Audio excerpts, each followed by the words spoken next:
Bérengère Auster, bonjour. Bonjour Lorraine. Vous êtes directrice du développement bâtiment chez Engie Solutions, une filiale du groupe Engie qui accompagne des entreprises, des industries et des villes dans la décarbonation de leurs activités. Et vous êtes loin d'être un petit acteur sur ce créneau puisqu'en 2024, vous avez réalisé un chiffre d'affaires de 5,4 milliards d'euros. Aujourd'hui, vous êtes au CIPCA pour échanger avec différents clients, notamment autour de l'immobilier de bureaux, un secteur qui est en pleine mutation depuis quelques années. Quels sont les enjeux de décarbonation dans ce secteur-là? Le parc immobilier tertiaire, il représente un tiers des consommations finales en matière d'énergie et autant en émissions de gaz à effet de serre. C'est donc un défi qui est majeur. Aujourd'hui, il y a un gisement d'économie qui est très important mais qui est inexploité. Alors pourquoi ? Parce que les prises de décision sont difficiles puisqu'elles sont partagées entre trois typologies d'interlocuteurs, les propriétaires, les occupants et les property managers. Et leur plus grand défi à ces acteurs, c'est bien de trouver la rentabilité économique. Comment optimiser les OPEX et les CAPEX de manière à rentabiliser les investissements coûteux qui sont nécessaires à la décarbonation. Est-ce que aujourd'hui c'est le bon moment pour agir pour ces acteurs-là? Nous, on pense que c'est le bon moment pour agir. Les technologies, elles existent.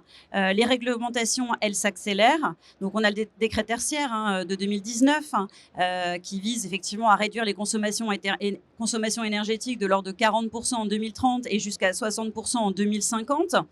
Il est complété du décret BAX qui, lui, impose un pilotage en temps réel au sein des bâtiments et la mise en place d'outils digitaux. Donc, pour nous, toutes ces technologies existent. Maintenant, il faut industrialiser, passer à l'échelle.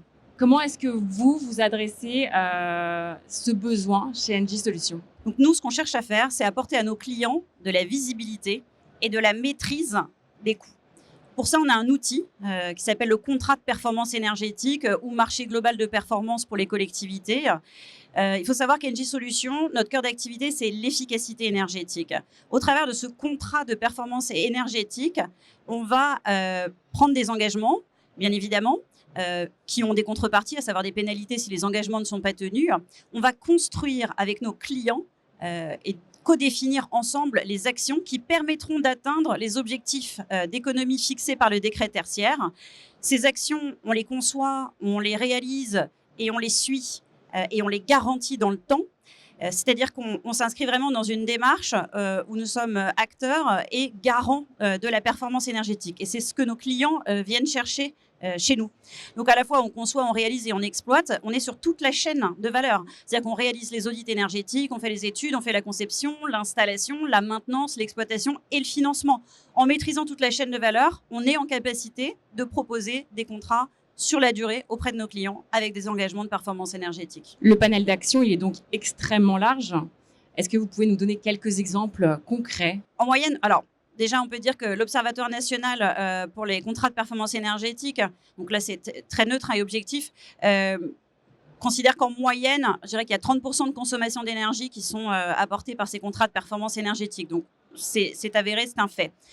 Dans la table ronde que nous avions tout à l'heure, nous avons autour de nous des clients, à savoir l'Assemblée nationale, mais aussi la Réunion des musées nationaux, donc le Grand Palais qui nous héberge aujourd'hui pour le CIPCA, et aussi nous-mêmes, le campus Engie. Donc, la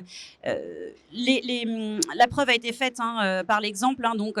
Je prendrai l'exemple de l'Assemblée nationale, donc avec Eddy Borne, qui nous précisait qu'au travers du contrat de performance énergétique du MGP qu'il a signé avec nous, les consommations énergétiques ont été divisées par 2 dans le temps, tout comme les émissions de gaz à effet de serre. Les objectifs, ils sont tenus, et à tel point que le contrat est renouvelé.